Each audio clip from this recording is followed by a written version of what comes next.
श्रीमद कुंज विहारणे नमः। श्री स्वामी हरिदास विजय तीर्थराम।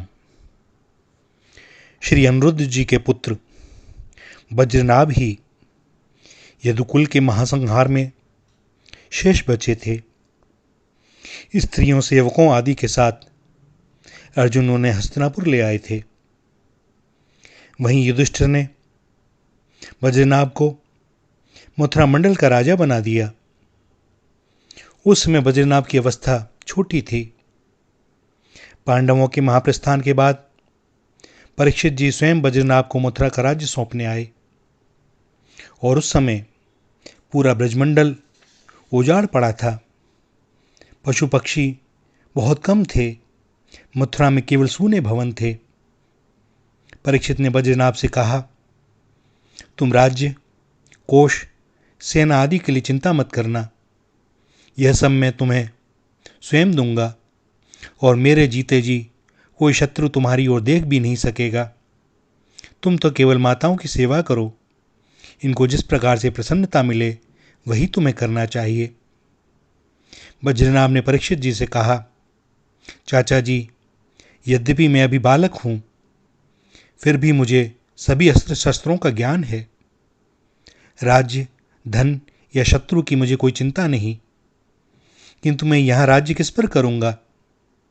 यहां तो प्रजा ही नहीं है। आप इसकी कोई व्यवस्था करें। परीक्षित जी ने पता लगाया तो यमुना किनारे महर्षि शांडिल्य जी का आश्रम मिल गया। परीक्षित के बुलाने पर वे ब्रजराय श्री नंदराय के पुरोहित आए। उनसे ऋषिश्रेष्ठ ने बतलाया, राजन, ब्रजभूमि तो दिव्य भूमि है। साधारण नेत्रों से तो उसके तभी तक दर्शन होते हैं जब तक श्री कृष्ण इस लोक में अपनी लीला प्रकट रूप से करते हैं। श्री कृष्ण के अपने धाम पधारने पर ब्रज भी अदृश्य हो जाता है और अब तो उसका दर्शन केवल अधिकारी पुरुष ही कर सकते हैं। तो मथुरा के मणिमय भवनों को तो इन पत्थरों के रूप में बदला हुआ देखते हो, पर ब्रज में तो कूप सरोवर आदि भी नहीं दिखाई देंगे। यहां तो अब केवल कटीली लताएं, सूखे वृक्ष, रेतीली भूमि वियोग की सूचना के रूप में रह गई है। परंतु तुम चिंता मत करो, मैं तुम्हें भगवान श्री कृष्ण की सभी लीला स्थलियां बतलाऊंगा और तुम वहां लीला के अनुरूप सरोवर, कुंड, कूप बनवाना और भगवान के श्री विग्रह की स्थापना करो। बाहर से कपि, मयूर, गौ आदि वे पशु पक्षी यहां लाकर बसाओ जो भगवान श्याम सुंदर को प्यारे थे, और ब्रज के लोगों के जो संबंधी अन्यत्र कहीं भी मिले उनको भी यहां लाकर धन धान्य से संतुष्ट करके यहीं बसाओ। महर्षि शांडिल्य की आज्ञा से परीक्षित तथा वज्रनाभ ने ब्रज में सरोवर, मंदिर आदि बनवाए और लोगों को बाहर से लाकर यहां बसाने में लग गए। एक दिन श्री कृष्णचंद्र की पत्नियों ने श्री यमुना जी के साक्षात दर्शन किए। यमुना जी को सौभाग्यवती के वेश में देखकर आश्चर्य से उन्होंने कारण पूछा। करुणा करके भगवती कालिंदी ने बतलाया, भगवान श्री कृष्ण से हमारा वियोग कभी होता ही नहीं। वे ब्रज राजकुमार ब्रजेश्वरी श्री राधिका जी के साथ नित्य ही यहां रहते हैं और जिन्हें श्री राधा का दास्य भाव प्राप्त है, नंद नंदन का नित्य सामीप्य उन्हें प्राप्त रहता है। आप लोग जाकर उद्धव जी के दर्शन करो। गोवर्धन के समीप उद्धव जी लता कुंजों में विराजमान होकर उन्हीं लता कुंजों का रूप रखकर रहते हैं। भगवान श्याम सुंदर का लीला गुण नाम कीर्तन करने से वे प्रत्यक्ष प्रकट हो जाएंगे और उनके दर्शनों से फिर श्री कृष्ण की प्राप्ति हो जाएगी।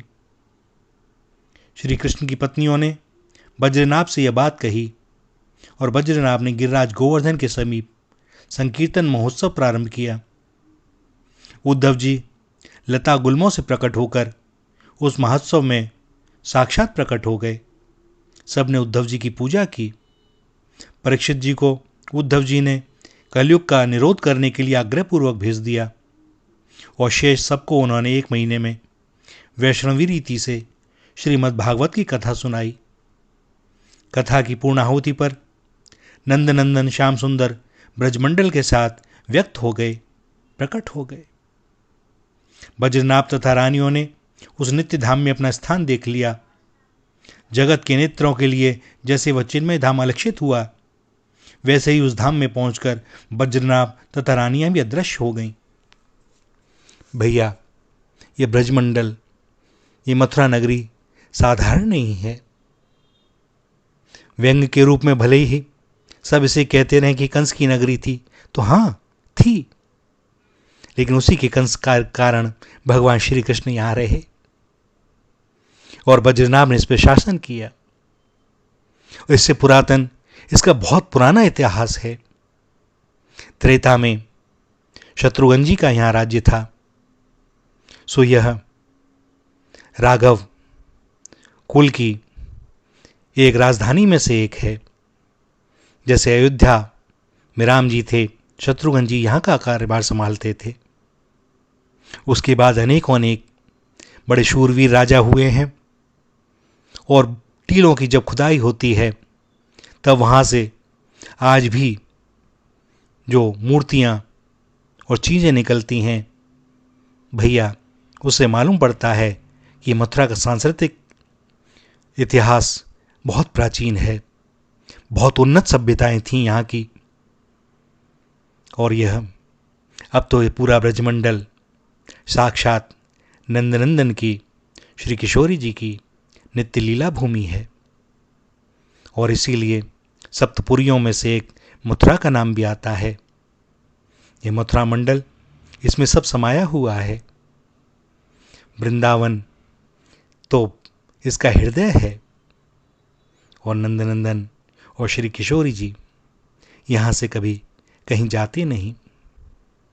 और ब्रजवासी तो उनके प्राण हैं और वे ब्रजवासियों के।